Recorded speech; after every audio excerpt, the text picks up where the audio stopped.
Welcome to Digital Marketing that puts people first, brought to you by The Online Co, where we believe the best way to help businesses grow is to do exactly that, put people first. I'm James Palmwell, and in this episode we have Audrey Barucchi from Calix Limited. Calix was formed in 2005 in Bacchus Marsh, Victoria, and over the years it's grown and expanded internationally through Asia, Europe and North America. In 2018, they listed on the Australian Stock Exchange. However, the most important thing that happened was in 2012 when Audrey joined and has worked in an executive role as the General Marketing Manager.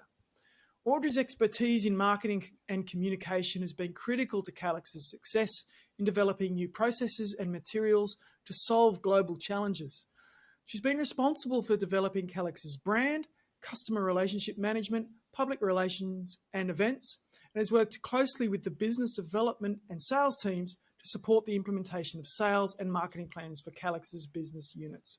Audrey, welcome to the podcast. Hi, James, and welcome to everyone listening today. Lovely to have you here. Now, tell us a little bit about yourself. What got you into marketing in the first place? Oh, that's a very good question, James.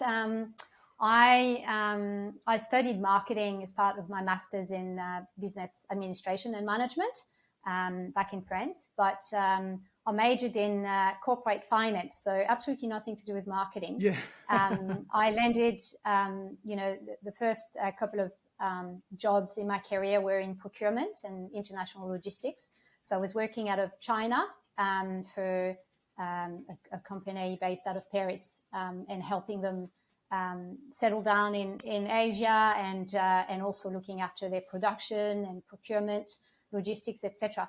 Anyway, I spent a few years there and then I ended up coming to Australia.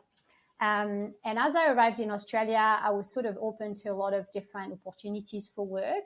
I very quickly got in touch with a civil engineering company, a very large civil engineering company, and they were looking for someone to help them commercialize a specialized type of concrete. Okay. And I sort of ticked off a lot of their boxes.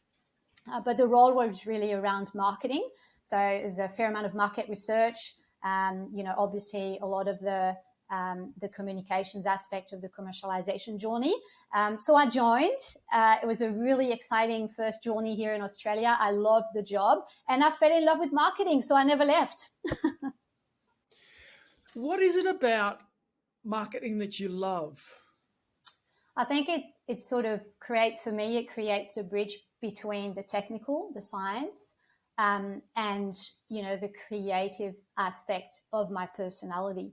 And so it took me a long time to sort of understand where I bring the most value. But I came to realize it's my ability to actually understand complex matters, complex subjects, and articulate them in a way that everyone could understand.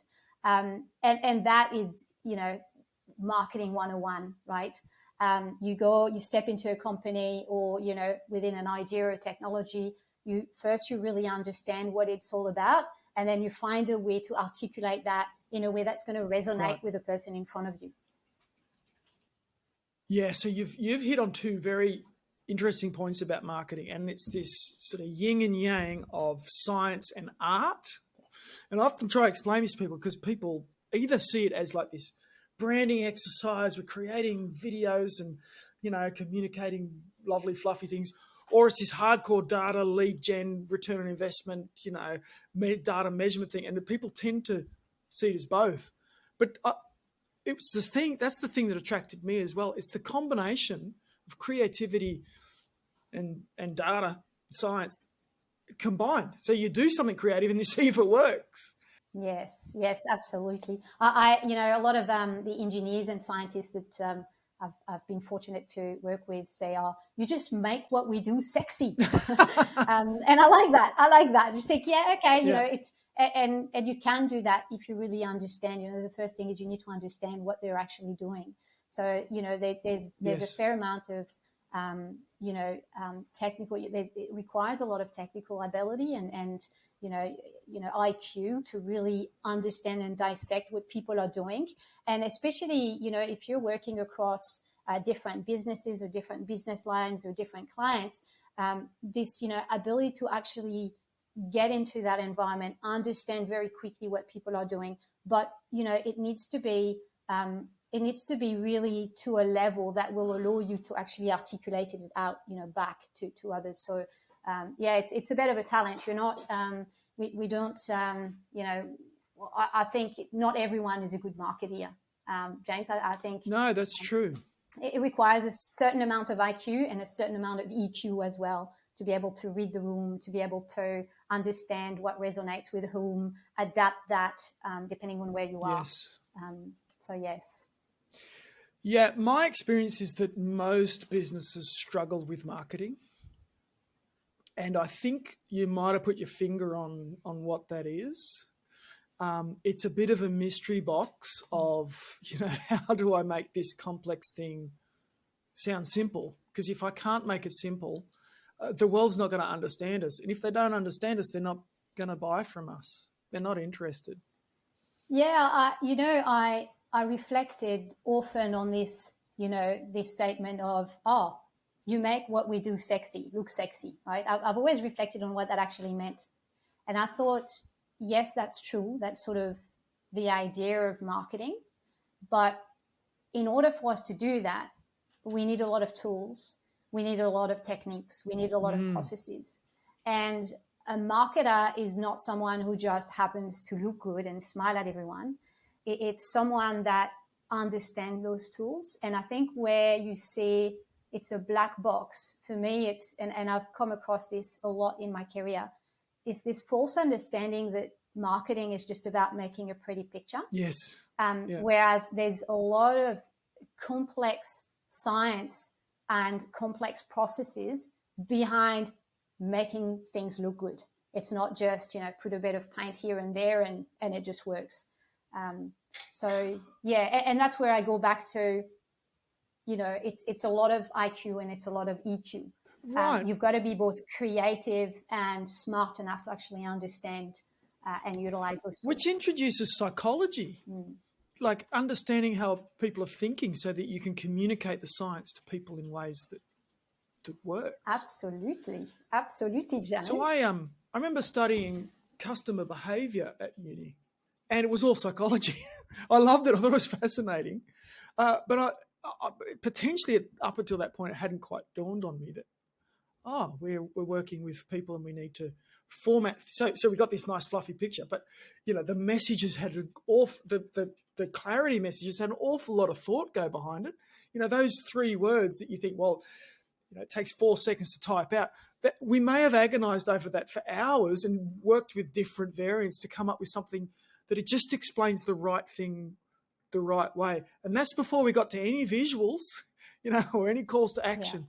Yeah. I think there's a very clear correlation between psychology, psychoanalysis, and marketing as a function. And as a matter of fact, you'll smile at this, but years ago when I was working for VSL, so this large international civil engineering company, I went to my manager and said, I want to do a master's in psychology, in psychoanalysis.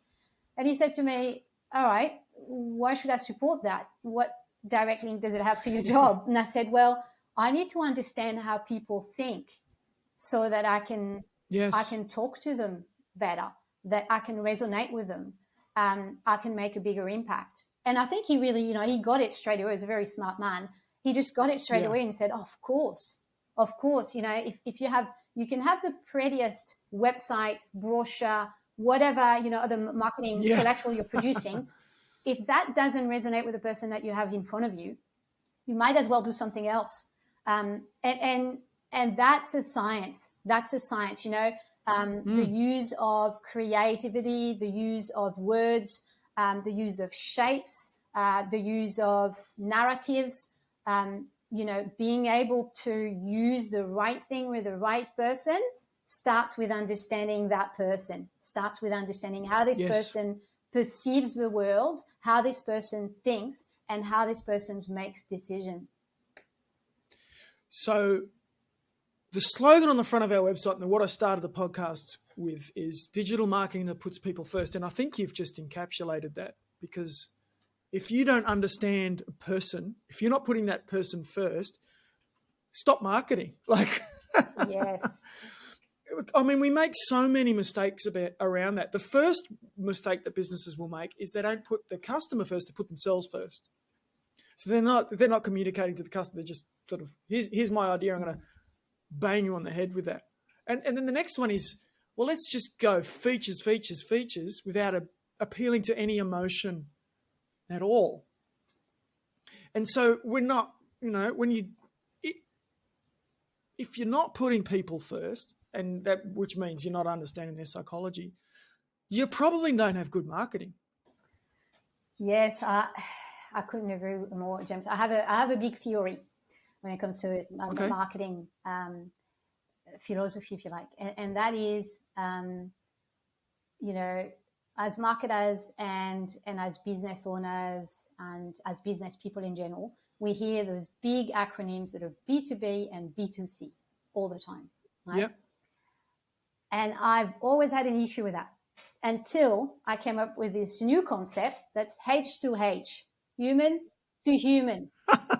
Yeah, exactly. And you're not a business talking to a customer. You're a human, you're a person talking to another person. And even within the B2B, which is very much my space, you're still a human person talking to another human person. And if you lose touch with that and with what that means, you're going to struggle a lot with your sales processes and your conversions. Oh, exactly. So whether the end user is a business person or a consumer, they both have needs, they both have pain points, they both have barriers, and they're just different barriers. It's still just a person. Yeah, and they have values, and they have a sense of purpose that could be different from one person to the next. They have emotions. When you walk into a room, everyone perceives you in a very different way.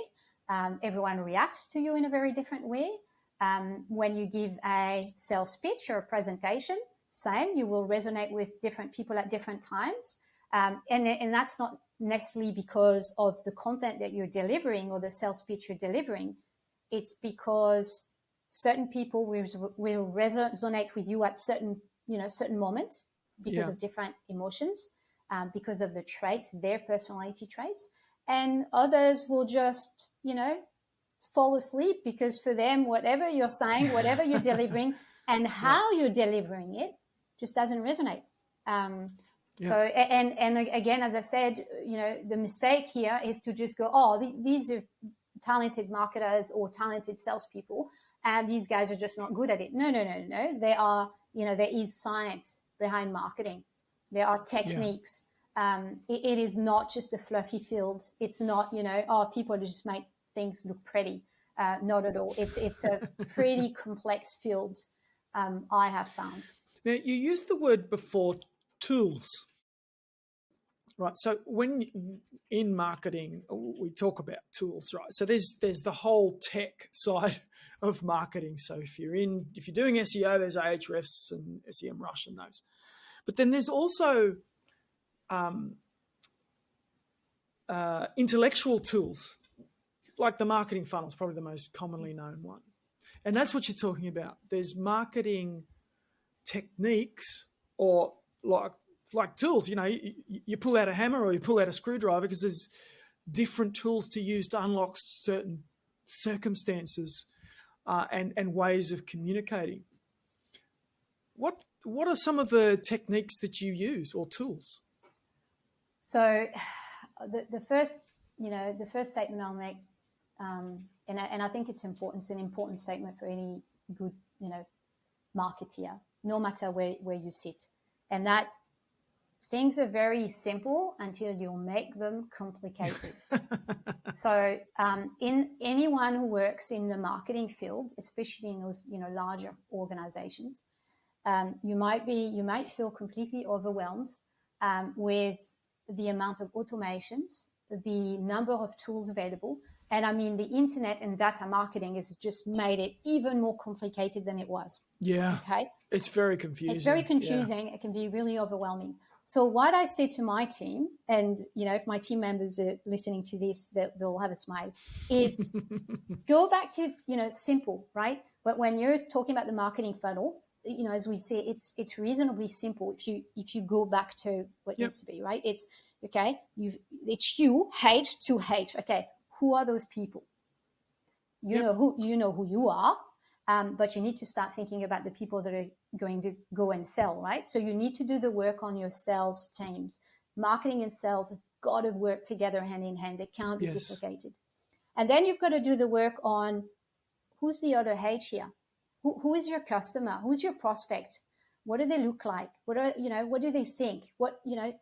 Yeah. What rocks their boat and what doesn't. So you've got to really take it down to that simple. And then once you've done that work, which sometimes is jumped, people are just designing this crazy, oh my goodness, James, automated workflows. And I'm like, I've seen them. What are we trying to do here? And people are Yeah. almost unable to explain the basic, okay, this is my product and this is what I'm trying to achieve, because they have lost themselves in the complexities of things, right? So go back to the basic. Okay, what are you going to try to do? And then add the layers of complexity as you progress. Yes. And I have created, and again, something that my team members will laugh at, I have created a Bible of workflows in my career, in my last job. The amount of workflows we've created is actually mind-blowing. We've got a lot of different things for a lot of different platforms. It's all interconnected, etc. But the reason why we've got there is because we started with the simple Yes. workflow, simple process, and then we grow from there. The other thing I'll say about, building good marketing funnels is continue to review. Whatever you've set today is not necessarily good tomorrow. So you need to continue to review what you're doing, to measure your return on investment, continue to measure what works and what doesn't, so that you can go back to your workflows. And instead of adding layers and layers and layers, make sure that, the foundations of your processes, your foundations of your tools are still working, are still accurate, are still delivering for you. And it's a big job. It's a big job to do that because, as I said, yes, on year one, it's very simple. It's like, okay, these are my leads. These are the ones that I want to convert. This is how I'm going to do it, etc. But then as you create these levels of automations, these processes and these tools, it just starts becoming this huge, workflow and these huge amount of processes. But you need to go back to the basics, right? You need to continue to be able, you should be able to explain something really complicated and really automated in 3 seconds. And if you can't, then, okay, you need to stop, you need to pause, and you need to go back to slide number 1. Yeah, well, you've picked up on a few ideas there. So this is the minimum viable product idea. Rather than create a complex marketing funnel, start with one email, test it, see how it works, and then add a second one. Instead of saying, all right, we need four automated emails, and they need to split off at 1, 2, 3, and 4 based on how people interact with it, because then we're going to put them in, we're going to lead score them and put them in this bucket, and they're going to go off in this other one, and then we can send them this, and when that finishes, it's like, don't start there. Yes, exactly. Don't start there. That's the best statement. It's just don't start. Because the minimum viable product concept says that you need to take a step and then test it with the market. Because what they proved, it's in the Lean Startup by Eric Ries, is that you take the first step, but if you don't take it to market, you then take the second step based on a bunch of assumptions. And you can find yourself 20 steps down the track, and the assumptions you made at step 2 were wrong. And you're just like, you're trying to drive from Sydney to Melbourne, you found yourself in Broken Hill. You're just you're in the wrong place completely. This doesn't work, and you don't know why. You've got to rewind it. So, but then you talked about getting ideas across in 3 seconds. And this is so crucial in a digital world where you're flicking through TikTok or you're flicking through search results and you're scanning websites very quickly to decide whether you're going to stay there, whether you're in the right spot, whether this is interesting or not. And I think this probably links back to what you were saying at the start around, I need to take all of this complexity, particularly engineers, right? They love details. They got all this knowledge in their head and they spit it out, and you sit there kind of trying to drink from a fire hose, trying to figure out what they're saying, and then making it simple. Yes, yes. That there is, the complexity. What I'd say is, and this goes back to the idea of having a marketing funnel. The first thing you need to do is to catch their attention. And that you'll do by multiplying the touch points, things that, as I said, not necessarily very detailed, but just, I need to grab your attention. Once I have your attention, don't be fooled. Sit down and take the time. Talk to that person. A prospect, a converted lead is your next customer, and you should treat it that way. You should take the time. You should detail what you're talking about. You should adapt your narrative to the person that you've got in front of you. You need to invest the time. And I think what I see, within the marketing function is a lot of people spend a lot of time in that trying to grab attention. And yes, it's very important. But remember what you're trying to achieve here. You're just trying to say, hey, that's it. That's it. So find a creative way to do that. But then once you have the attention of someone, oh my goodness, you do need to invest your time and money right there, because the person is giving you their time, their very, very, very precious time. So this is where, the bulk of your marketing energy budget needs to go in. And as I said, start with any prospect should be a customer, right? And you should treat it that way. You should really think, this is my next customer. And how much time do I want to dedicate and give to this customer in front of me? Do not treat someone that's given you their attention as you would treat, your large universe of leads. It's completely different. And you need to be able to differentiate the amount of time and energy you spend in, those two different, idea of leads, right? A lead that hasn't given you their attention is just a lead, right? They're not a future customer. They haven't, you haven't grabbed their attention yet. But a lead that's actually gone, oh, that's interesting. You need to stop, you need to pause, and you need to really start thinking about how you're going to be able to convert that lead into being your next customer. But yeah, it's a talent, right? It doesn't. Yeah, it's tricky. So let's talk about Calix. If any of our listeners, I encourage you to do so, jump on Calix website. They're going to see the byline Mars is for quitters. They're then going to see a lot. It starts to get complex because what you do is you're not selling Mars bars, right? It's not a simple service. It is a B2B, and it's quite a complicated thing that you're selling. So how did you go about gaining that interest and then doing that next piece of education so that they can turn into a properly qualified lead? Yes, it's an excellent question and a really good example to what I'm trying to convey here. So Mars for Quitters is the hey. It's the hey, James, can you listen to me for a second? And it worked amazingly well. It worked amazingly well. I can give you, a million examples of sitting at a conference and having this big, bold statement ahead of our booth and people just rocking up saying, we've got no idea who you are, what you do, but I want to hear it.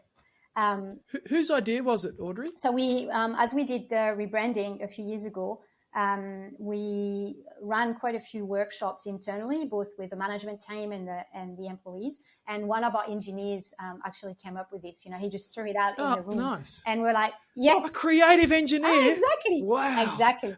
And that's the other thing about marketing is, there's a science behind it. And, that you need to have good marketing people on board, whether you outsource that or in-source that, but you need to have really good, clever marketers on board that have got the qualifications and the skill set. But, going back to this idea of H to H, right? Who are you as a company? And that's not the marketing manager or the marketing team is not the company. The company is, a collective group of people. And so continuously think and reflect on who you are as a company. Because effectively when I'm saying, you are a human to a human, you need to really think about who this human is that's going out to market. Who is this person? What are their personality traits? What are their values? What do they believe in? What's their purpose? And Mars for Quitters, it was just a, yes, this is who we are. A little bit bold, a little bit, a little bit out there, and very innovative, very creative. And I thought, that's bang on. That's the statement that we need. And it worked. Okay, so the next stage, Yeah, the second stage was, okay, so now we've got everyone's attention. And, very quickly you realize that people are like, well, what do you do? Just give me the details, explain to me. And that's where sort of dissecting the technology, dissecting the solutions was actually quite crucial. And we spent a huge amount of time through different media, different channels to actually dissect the technology in a way that different stakeholders could understand. So if you are a process engineer and I'm talking to you about calcination technologies, I'm going to be able to detail a few things in a certain way, right? Yes. But if you're an investor or a new potential employee, you might not resonate with what I'm going to talk about, okay? So I needed to find a way to have, the technology explained to not only a broad range of stakeholders, but a lot of different industries as well, because, the technology was actually able to service and help quite a few hard to abate industries to decarbonize. And so how do you talk industry language that actually resonate with this group and then this group? And, so that was, as I said, once you've got the attention, once the person that you want to talk to, is sitting down listening, you've done your job. Don't worry about getting more attention. Just focus on this next bit, which is crucial, which is how are you going to be able to convert them? And I think that's the bit that's the hardest. And that's where I see a very good marketer with, excellent IQ, excellent EQ will do a good job, because they'll be able to actually understand what you do, but most importantly, translate that in a language that their particular stakeholder that they've now got the attention of is going to understand and is going to resonate with. And now that's a science. That's the hard bit. That's not given to everyone. So you just outlined you actually had two customers, and this brings up the IPO. One customer is the engineers, the other customer is the investors. Tell me about, because I think we started working with you about a year before the IPO. I think we started in 2017, if I remember correctly. I remember visiting you there at the Pimble office. And it was then the big focus. In fact, the big focus since you started in 2012 was to get listed on the stock exchange, wasn't it? So tell me about marketing to investors and engineers as such different customers. Yes and no, James. Yes and no. So someone who invests in a technology has, somewhat resonated with what that technology does to start with, right? Okay. You're not going to go and invest in things that you, first of all, you absolutely don't understand, or second of all, you've got no connection to or with. So, there is an existing link there when you're talking to an investor. The difference is the skill set, right? So you've got, again, and I have, I've come to realize that within engineering, people tend to be really specialized. And so they tend to really understand what they do very, very well.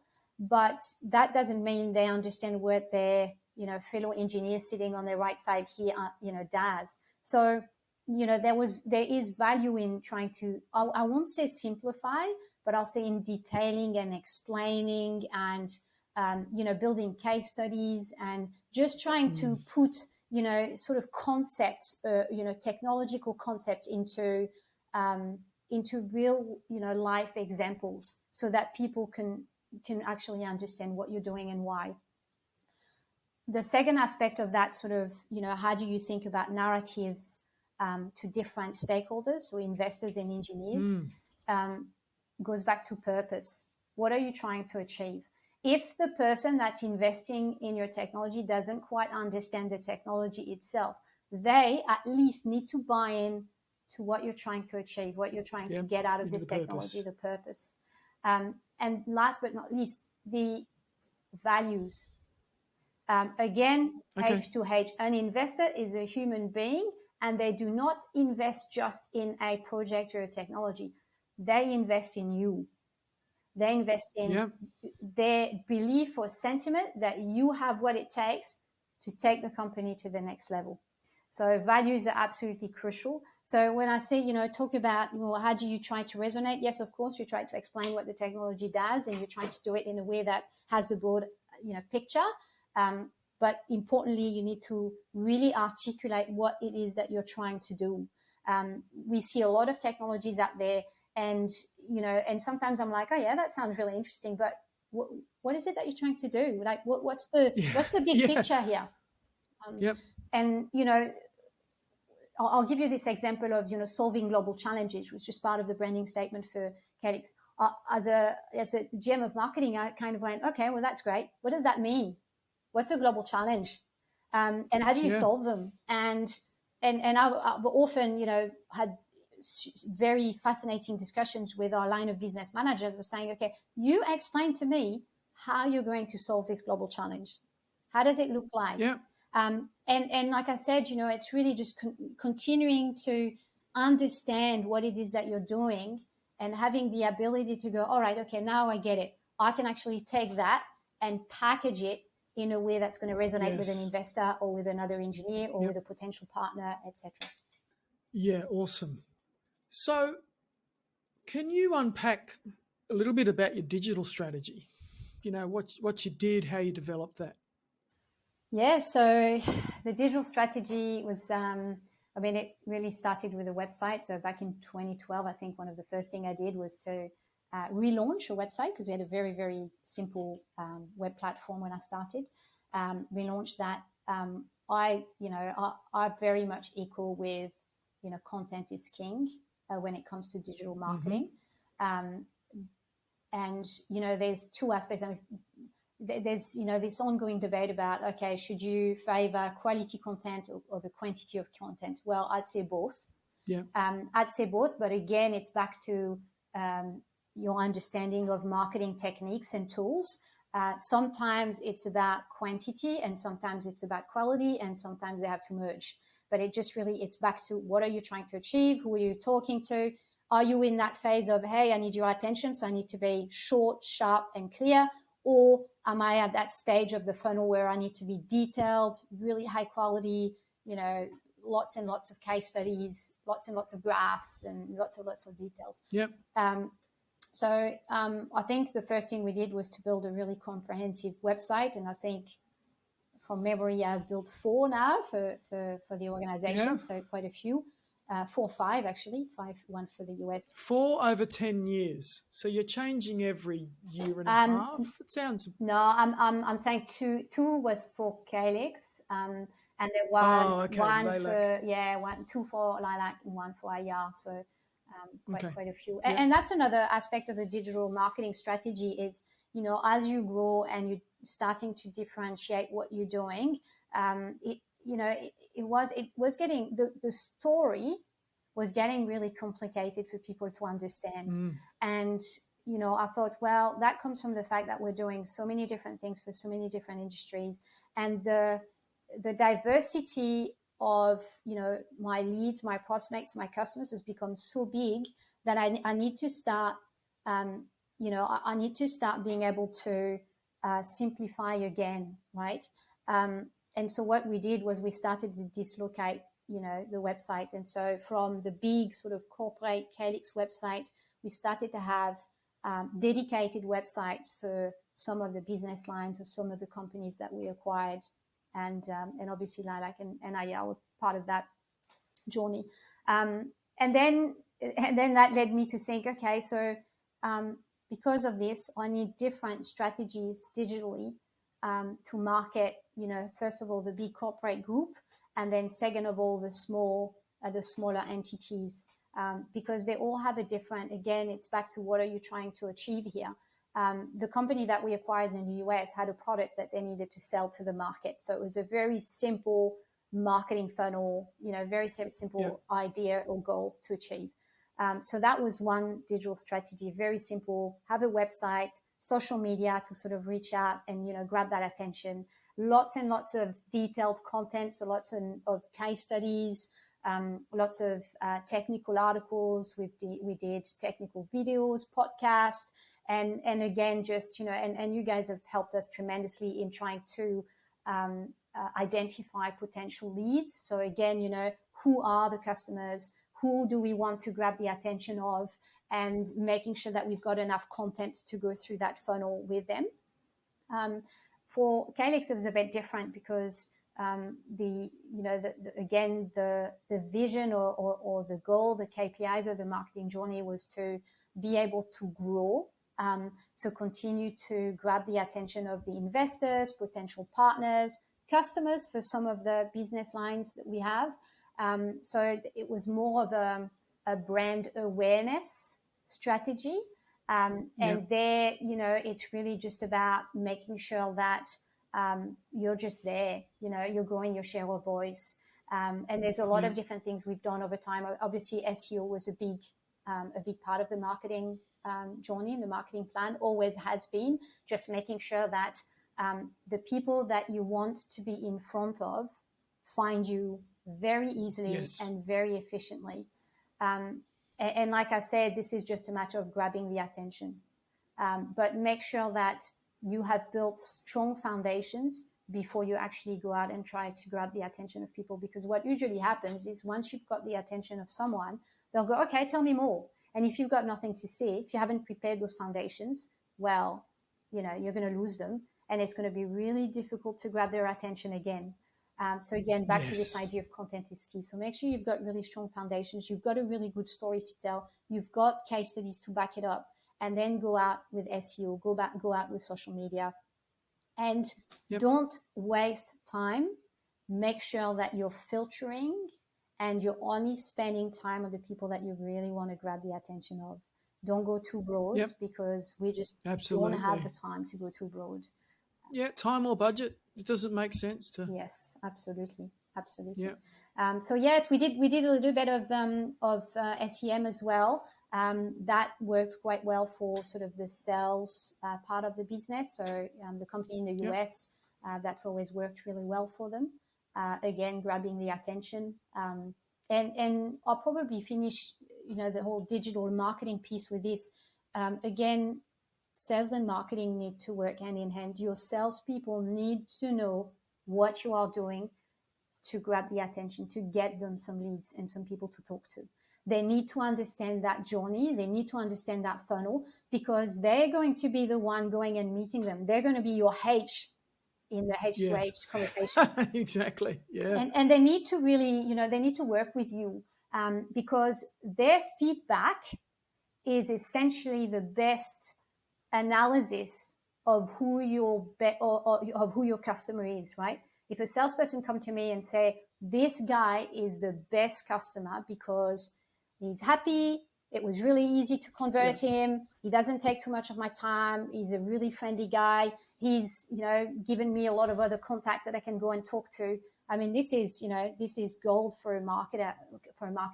So don't and this is something that we would all resonate with. Sales and marketing seems to be almost working head to head, right? Often they really struggle to see how they actually very complementary to each other.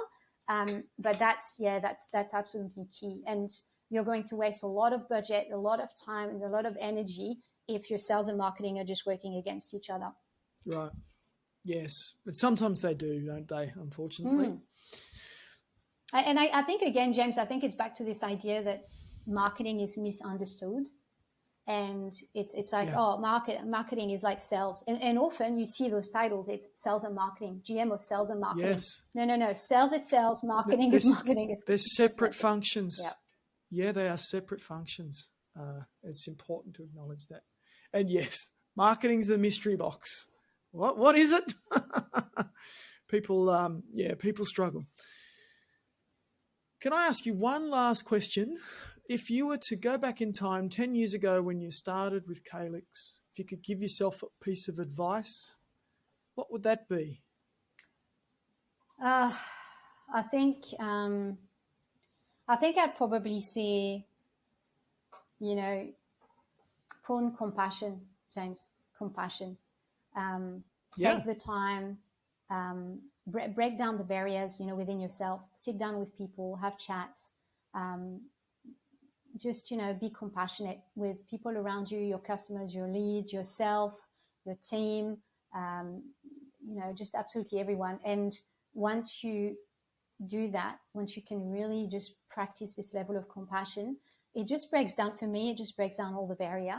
I'm able to have a lot more meaningful conversations with the team, with the salespeople, with the customers. We put a lot of barriers and a lot of processes and a lot of cold, walls around ourselves, especially in the professional world.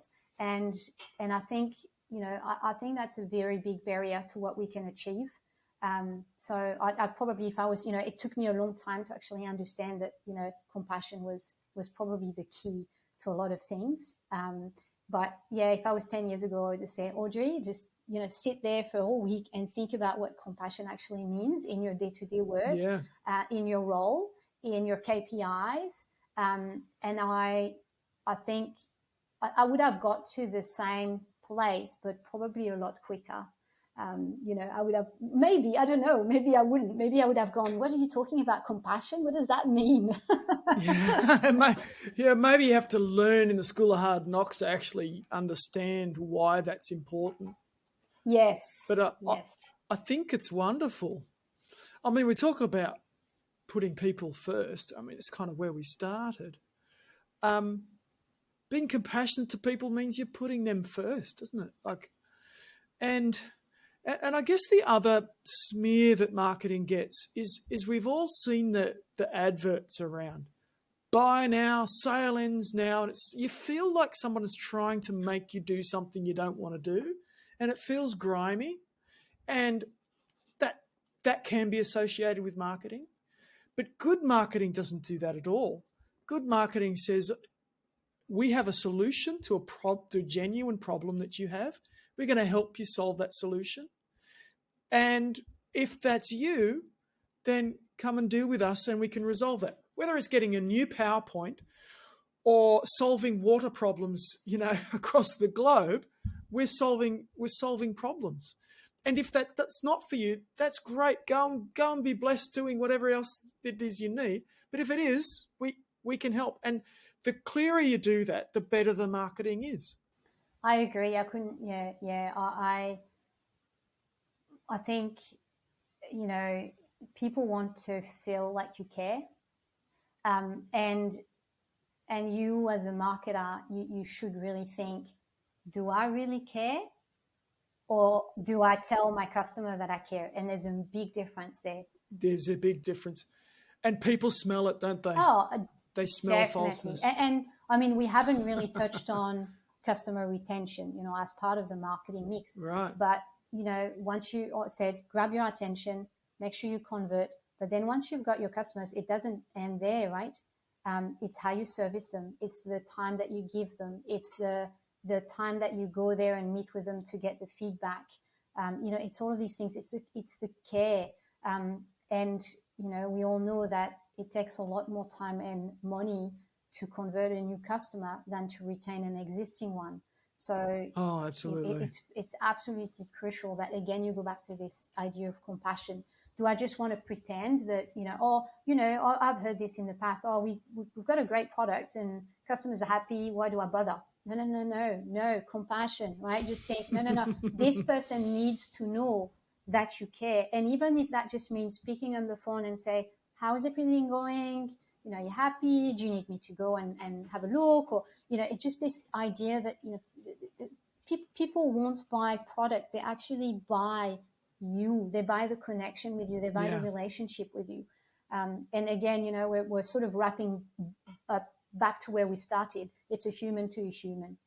And yes, of course, you've got an amazing product or a solution or a technology, whatever, but never, ever forget that in front of you is a human person with emotions, and you are a human person.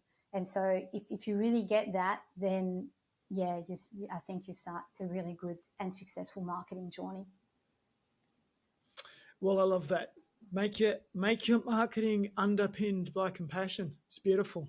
I think it's a terrific place to end on that thought. So thank you so much, Audrey, for joining us today. You're most welcome. It's been very interesting and informative. For those of you listening, I hope you've learnt some points from a seasoned marketing professional. We're the Online Co. If you need any marketing help, please feel free to reach out to us. You can just type the Online Co into Google and click on the button that says book a quick chat, and we'd love to help you with your marketing. Take care, everyone. Thank you.